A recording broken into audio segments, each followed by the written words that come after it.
তো ফাতেমা তো জোহরার বাড়িতে চলে গেলেন, প্রত্যেক দিনের ন্যায় আজকেও গেছে। ভাইরা আমার, ফাতেমার বাড়িতে একদিন নয়, 2 দিন নয়, 3 দিন পর্যন্ত ভাইরা আমার চুলা নাই। কেন চুলা জ্বলে নাই?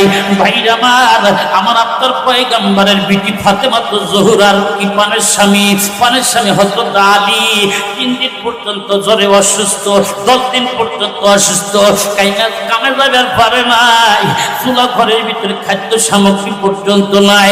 আমার আপনার পয়গম্বর ইয়েতিম মানুষ রে, ভাইরা আমার কিছু খাবার দাবারের জন্য ফাতেমার বাড়ি গেছে। বিটি, মা আমার বড় ক্ষুধা, তুই কি আমাকে কিছু খাদ্য দান করবি না? মা এই কিছু আমার পেটের মধ্যে ক্ষুধা।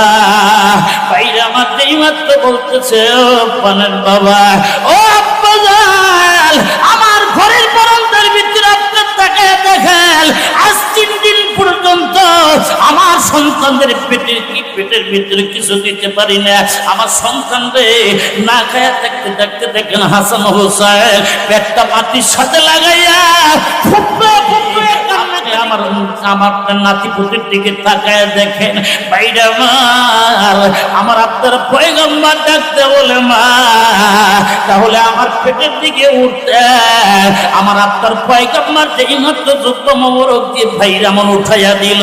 ভাইরা আমার ফাতেমা তো জোহরা তাকায় দেখে, একটা নয়, 2টা নয়, আমার মা আব্বার নবীর কি পেটের ভিতরে 3টা পাথর বেদা আছে। একটু জোরে কন্যা সুবহানাল্লাহ।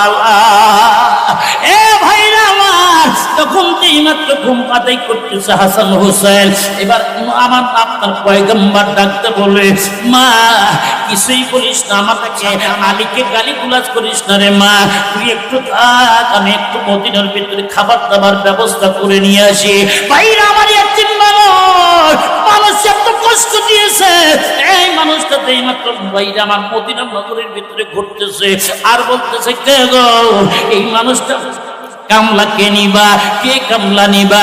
ভাইরা আমার মদিনার ইহুদির ভাইরা আমার খেজুরের বাগানে ডাকতে বলে, এ নবী, এ মোহাম্মদ, এই কাজ করবা? বলে, হ্যাঁ আমি কাজ করব। কি করাইবা বলো? বলে, খেজুর গাছের মধ্যে পানি দেওয়া লাগবে। বলে, তাই নাকি? বলে, হ্যাঁ আমি দিতে প্রস্তুত। বলো, 1 বালতিতে কয়টা খেজুর দিবা বলো? বলে, 1 বালতিতে তোমার 3টা খেজুর দেওয়া হবে। ঠিক আছে। আমার আপনার পয়গম্বর ক্ষুধার যন্ত্রণায় এমনকি